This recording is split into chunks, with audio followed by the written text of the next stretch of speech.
गुजरात के वडोदरा के कलाली में स्थित स्वामीनारायण मंदिर में विराजमान श्री लालजी महाराज मंदिर के स्थानांतरण का विरोध किया जा रहा है। वडोदरा के कलाली में स्वामीनारायण मंदिर में ही श्री लालजी महाराज का मंदिर सालों से बना हुआ है, जहां भक्त नियमित रूप से दर्शन के लिए आते हैं। वड़ताल टेम्पल कमेटी के हस्तक बने हुए इस मंदिर में भक्तों की गहरी आस्था है।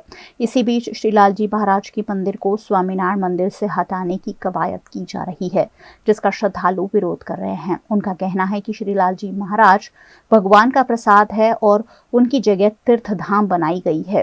ऐसे में इस मंदिर को अन्य जगहों पर स्थानांतरित नहीं किया जाना चाहिए। सौनो साथ सौनो विकास लालजी महाराज गाय नहीं, लालजी महाराज गाम मज રહેશે। ગામની બહાર દરવાજો એક બનાવ્યો છે, મોક્ષ દ્વાર બનાવ્યો છે। લાલજી મહારાજ ગામમાં છે તો આખું ગામ સુખી છે। અને જો લાલજી મહારાજને જે જમીન આપી છે ગામ લોકોએ એમને જીવવા માટે કે એમનું ભરણ પોષણ એમનો થાળ થાય, પણ લાલજી મહારાજને કોઈ દિવસ ટાઈમે થારે નથી ધરતા અને એ પોતે જ બધા મજા કરે છે। અને એટલા માટે જ આ મંદિરની બહાર જવું છે।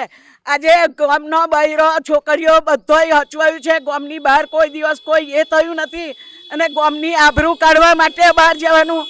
ગામની બહાર જો ગામની મય જો ધતિંગો થતો હોય તો ગામની બહાર હું નહીં થાય। આ બહાર એમને ધતિંગો કરવા માટે જ લાલજીને લઈ જવા છે। આ 209 વર્ષ જૂનું મંદિર છે। લાલજી મહારાજને 209 વર્ષ આજે પૂર્ણ થાય છે।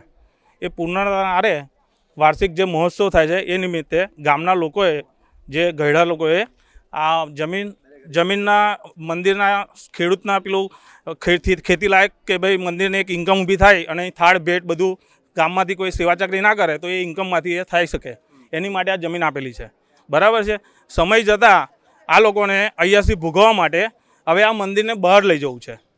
એટલે ગામનો સખ્ત અમારો બહુ જ વિરોધ છે કે લાલજી મહારાજ ગામમાં રહેશે અને ગામની બહાર નહીં જાય। એ જ લોકો ઉદાહરણ આપે છે કે લાલજી મહારાજ નાના છે પણ બહુ બળવાન છે, પણ અમે બી કહીએ છીએ કે ગામ નાનું છે પણ અમે બી પોતે બહુ બળવાન છે।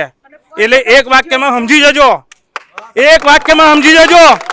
તમે તમારી અહીંયાથી ભોગવવા માટે ધંધા કરવા જતા હોય તો એની માટે આ વસ્તુ નહીં ચાલે, નહીં ચાલે, નહીં ચાલે। અમે જે કલાલીના હરિભક્તો લાલજી મહારાજનું મંદિર બાગમાં જમીનમાં ખેતીની જમીનમાં શિફ્ટ કરવા માટે એ લોકો જે પ્રયત્નો કરી રહ્યા છે, ઇનડાયરેક્ટલી એમને બધી તૈયારી કરી દીધી છે। અમને ખબર પડી છે, બહુ મોડી ખબર પડી। એકચ્યુઅલમાં આ બધું કાર્ય ગામના હિતમાં લઈને ગામના મિટિંગમાં કહીને ગામના હરિભક્તો સંત સમાજ બધા સમાજને લઈને કરવાનું હોય।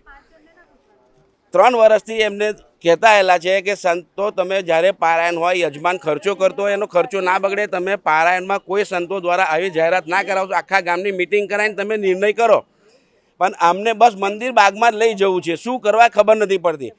બીજું વડતાલ ટેમ્પલ કમિટી બોર્ડમાં એવું હોય છે કે દરેક સંત મંડળ મંદિરમાં 3 વર્ષથી વધારે એની બદલી 3 વર્ષ પછી બદલી થાય જ। આ સંત 3 વર્ષથી ઉપર છે, કેમ એમની બદલી નથી કરતા? એમની શું મજબૂરી છે કે કોઈ બીજા સંતો આટલા વડતાલમાં છે જ નહીં કે આ વડતાલનું આટલી બધી મિલકત સંભાળી શકે એવો કોઈ કેપેબલ સંત જ નથી? તો પછી તમે આટલું મોટું મંદિર ઊભું કરવાનો મતલબ શું છે? તમે